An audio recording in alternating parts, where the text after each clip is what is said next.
Chat GPT के आने के बाद कंटेंट प्रोड्यूस करने के बहुत ज़्यादा तरीके जनरेट हो चुके हैं, सॉफ्टवेयर्स बहुत ज़्यादा आ चुके हैं जो कि ओपन एआई की एपीआई की इस्तेमाल करते हैं, उनको अपने किसी भी सॉफ्टवेयर के अंदर ऐड करते हैं और पूरा का पूरा आर्टिकल खुद ब खुद प्रोड्यूस हो जाता है। सबसे बड़ी बड़ी मिसालें कॉलर राइटर है, एक जिम करके राइटर है, उसके बाद ग्रामरली भी अपना राइटर निकाल रहा है, सर्फर एआई का भी अपना राइटर आ चुका है।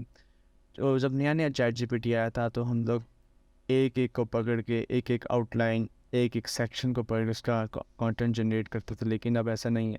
अब आप सिर्फ टाइटल देते हैं, कीवर्ड देते हैं और पूरा का पूरा आर्टिकल जनरेट हो जाता है। आज मैं आपको इसी की एक मिसाल दिखाता हूँ। मेरे सामने एक कीवर्ड है टाम्पा बे एक्वेरियम, जो कि मेरी वेबसाइट के लिए, कि मैं ट्रैवल में काम करता हूँ।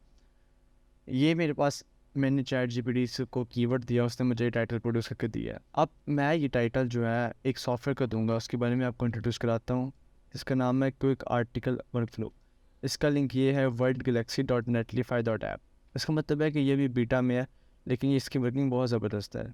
आप साथ इसको देख सकते हैं, लिखा हुआ है कनेक्टेड। मैंने अपनी ओपन एआई की जो की है वो इसमें ला के यहाँ ऐड की हुई है।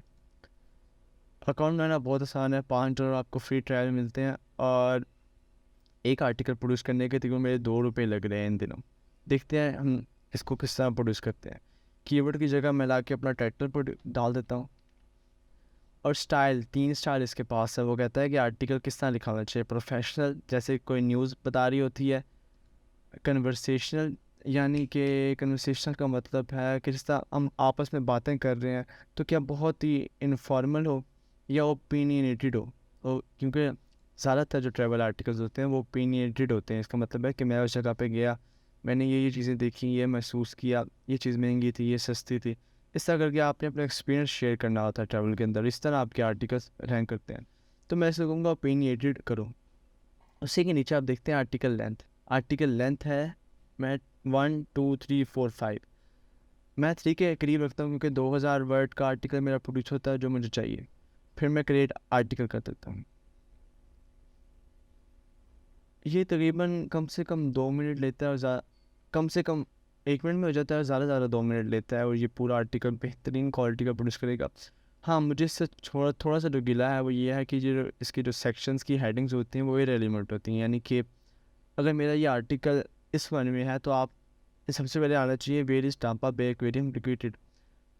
ठीक है, इसकी हेडिंग्स आपको लेने के लिए आपको गूगल के पास दोबारा जाना पड़ेगा, सर्च करना पड़ेगा। आपको जाके फीचर स्निपेट में जाके या पीपल आल्सो आस्क क्वेश्चन देख के वो अपने सेक्शन की हेडिंग्स बनानी पड़ेंगी। इसी तरह ये आपका आर्टिकल रैंक करेगा। अब हम ये 3% पे मौजूद है। अब हम देखते हैं कि यार ये कब जाके ख़त्म होगा। मैंने कहा ना इसको कम से कम 1 मिनट के अंदर ये कंप्लीट हो जाता है और ज़्यादा ज़्यादा 3 मिनट लग जाते हैं। उसकी इतनी देर में हम यहाँ आते हैं। मेरा कीवर्ड ये था, इसको मैं टाइटल में डाल देता हूँ। वो खुद ही आ गया टाइटल में, ज़बरदस्त। 11% हो चुका है। ऐसा नहीं है कि आप एक वक्त में इससे एक ही आर्टिकल प्रोड्यूस करते हैं, आप नया आर्टिकल या नया डालें। और ये मेरा मैंने बुकमार्क किया हुआ ये लिंक, ये नया खुल गया। अब यहाँ पे आप एक वक्त में 10-10 आर्टिकल्स भी प्रोड्यूस कर सकते हैं और आपको काफ़ी हैरानी होगी कि इसकी जो कंटेंट है वो काफ़ी अच्छा है, मतलब ओपिनियनेटेड होगा। अब मैंने देखा कि ये जो है 22% प्रोड्यूस कर चुका है। जैसे मैं आपको बता रहा था कि अब आप एक वक्त में 10 आर्टिकल भी प्रोड्यूस कर सकते हैं इससे, और मैंने एक वक्त में किए भी हैं। एक मेरा आर्टिकल 3% प्रोड्यूस हो चुका था, एक 11%, एक 50%, 75%। अब मैं थोड़ी सी ब्रेक ले लेता हूँ ताकि आपको तब दिखाऊँ जब पूरा आर्टिकल प्रोड्यूस हो चुका हो। हम आ गए हैं वापस, हम देख सकते हैं कि हमारा जो कंटेंट है वो 100% प्रोड्यूस हो चुका है। अब हम इसको नीचे डालते हैं, कंट्रोल और ए करके कंट्रोल को ना सारे कॉपी कर लेते हैं, कंट्रोल सी करके कॉपी, और हम डॉक्स में आके अब इसके नीचे हम कर देते हैं कंट्रोल वी। अब जो हेडिंग्स हैं मुझे सिर्फ उससे मसला है इनकी, और मैंने इनको फीडबैक में एक दफ़ा लिखा है कि ये लोग अपने अगर हेडिंग्स फिक्स कर लें तो बहुत बेहतरी आ जाएगी। ठीक है, अब शुरू की जो चीज़ें हैं, ये जो चीज़ें हैं इनको तो हम सबसे पहले ऊपर निकाल देते हैं ना, क्योंकि इनका ताल्लुक ही नहीं है इधर। जो सर आर्टिकल स्टार्ट होता है वो यहाँ से। हम कभी भी हेडिंग से अपना ब्लॉग आर्टिकल शुरू नहीं करते, ज़्यादातर की टेक अवे से शुरू करते हैं क्योंकि वही बेहतर होती हैं। उसमें कीवर्ड्स आ जाते हैं, उसमें मोटी मोटी इन्फॉर्मेशन, आर्टिकल का खुलासा होता है, वो टेक अवेज के अंदर आ जाता है। अब जैसे कि ये है हेडिंग्स, इसका किसी को फ़ायदा नहीं है, इसमें कोई कीवर्ड नहीं आ रहा। हाँ, कीवर्ड आ रहा है डिस्कवर्ड टाम्पा बे एक्वेरियम, लेकिन एक तो ऊपर अभी H1 हमारी जो ब्लॉग का टाइटल है सबसे ऊपर तो वो होगा, उसके नीचे फिर एक हेडिंग आ रही होगी, तो वो गुड यूज़र एक्सपीरियंस में शामिल नहीं होगा। अब आ रहा है brief overview of Tampa Bay aquarium, ये भी बताने की ज़रूरत नहीं है, क्योंकि जब हम शुरू कर रहे हैं तो ऑफ कोर्स हम उसकी हिस्ट्री से शुरू कर रहे हैं, वो कब बना वगैरह वगैरह, ठीक है। अब एक बात आपने इसको कंटेंट क्रिएट करते हुए मद्देनज़र ज़रूर रखनी है, वो ये बात है कि ये एआई कंटेंट है, ये सब कुछ ऐड करेगा। ये अब आपके ऊपर है कि आप क्या रखना चाहते हैं और क्या कट करना चाहते हैं। जैसे कि इसमें बहुत सारी चीज़ें हैं जिनकी हमारे विजिटर को या हमारे ऑडियंस को जो वेबसाइट पे आ रही है उनको ज़रूरत नहीं है। तो मैं क्या करूँगा, मैं सेंटेंसेस को शॉर्ट कर दूँगा। अगर नॉलेज उसमें कम है तो मैं सेंटेंस को बिल्कुल ही काट दूँगा। जैसे ये 2000 वर्ड का आर्टिकल है, तो हो सकता है जब मैं इसको फिनिश करूँ ये 1500 वर्ड्स का हो। इसमें बहुत सारी चीज़ें जो रिपीट हो रही होंगी, या बहुत सारी चीज़ें जिसकी मुझे ज़रूरत ही नहीं है, जैसे बैड हेडिंग्स हो गई वगैरह वगैरह, बहुत से फजूल चीज़ें होंगी जिसकी मुझे ज़रूरत नहीं है, इसलिए मैं उनको यहाँ से निकालता चला जाऊँगा। और मुझे इसमें फैक्ट चेकिंग की थोड़ी सी ज़रूरत पड़ेगी, मतलब कि 15-20 मिनट के अंदर ये आर्टिकल रेडी होगा अपलोड करने के लिए। इससे ज़्यादा आपको और क्या चाहिए। ये देखें, Florida has been a hub for marine life and aquatic adventures, and the Tampa Bay Aquarium is no exception. Opened in 1995, this aquarium is home to over 14,000 animals that represent more than 750 different species from around Florida and beyond. Visitors can immerse themselves in an underwater world full of massive sharks, brilliant coral reefs, playful otters, and much more.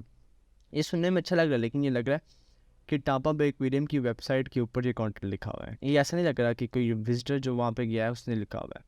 हो सकता है, लेकिन देखें, अब मैंने तो इसको एक रिव्यू बना रहा हूँ मैं टापा बे एक्वेरियम का, कि मैं वहाँ गया, मैंने कैसा एक्सपीरियंस था, मैंने क्या महसूस किया, क्या वहाँ माहौल अच्छा था, एक्सपीरियंस कैसा था, वहाँ पहुँचना कैसा था, उसके लिए कोई होटल था कि नहीं, वहाँ उसके इर्द गिर्द कोई रेस्टोरेंट था, उसका खाना कैसा था।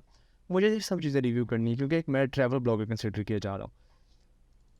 अब बहुत सी चीज़ें इस पर आपको कट पड़नी पड़ी। अभी एक पर्पस ऑफ द आर्टिकल हमें नहीं चाहिए, ऐसी चीज़ें होंगी जो आपको ना चाहिए नहीं। अब कोरल डाइवर्सिटी, फिश स्पीशीज, हाँ ये मैटर कर सकती हैं, लेकिन आप कह सकते हैं which type of fish species are present at Tampa Bay aquarium. हो सकता है कोई पेरेंट्स जो है वो अपने बच्चों को इस एक्वेरियम में सिर्फ इसलिए ले जाना चाहते हो कि कोई फ़िश की स्पीशीज़ ऐसी यहाँ पे मौजूद है जो कि पूरी दुनिया में मौजूद नहीं है, तो वो ऐसी चीज़ें सर्च कर रहे होंगे। और पीपल आल्सो आस्क क्वेश्चन, जो कि सर्फ के ऊपर बिल्कुल फीचर्स नहीं पढ़ के बिल्कुल बाद में मौजूद होता है। उसके अंदर किसी ने क्वेश्चन पूछा हो, और अगर हम आके अगर अच्छी इन्फॉर्मेशन दे रहे हैं तो हम ऊपर आ जाएंगे। बहुत सादा सी बात है। अभी देखें, अब इसके अंदर नाम भी नहीं आ रहा है ऐसा। इसके अंदर क्या आ रहा है, स्मॉलर फिशेज सच एज, हाँ यहाँ पे नाम है, ये फ़िश के नाम है grouper, graceful butterfly fish, clown fish, damsel fish.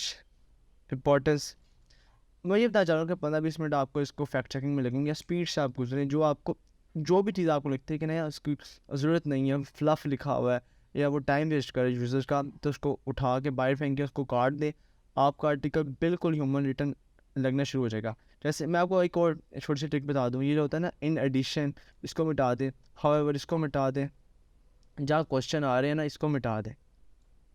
तो ये ना कहें कि, जैसे मैं बताता हूँ आपको, ये ना कि द एक्सपीरियंस वाज ग्रेट, बताएं कि क्यों experience was great, because the water was clean, animals were taken very, animals care was taken very carefully, और ये देखें कि वहाँ पे गाइड्स वर वेरी हेल्पफुल। फिर बताएं जो फूड की फैसिलिटीज़ थी वो बहुत अच्छी थी। ये ना कुछ कह दें कि एक्सपीरियंस बहुत अच्छा था, बताएं एक्सपीरियंस क्यों अच्छा था, क्योंकि विजिटर्स को पता है टापा एक्वेरियम के, उसने भी कई नाम से सुना होगा, लेकिन वो इधर आपके पास इसलिए ताकि वो जान सके कि ये आप ही को क्यों सब पता है टापा एक्वेरियम के बारे में। गूगल जब देखेगा कि देखो इस बंदे को सब कुछ पता है टापा एक्वेरियम के बारे में, इसका पर्सनल एक्सपीरियंस बहुत अच्छा रहा, इसने ये चीज़ें खुद एक्सपीरियंस की, तो गूगल यकीनन हमें ऊपर रैंक करेगा, क्योंकि कंटेंट हेल्पफुल है। ये थी आज की वीडियो, मिलते हैं अगले वीडियो में। अल्लाह हाफ़िज़।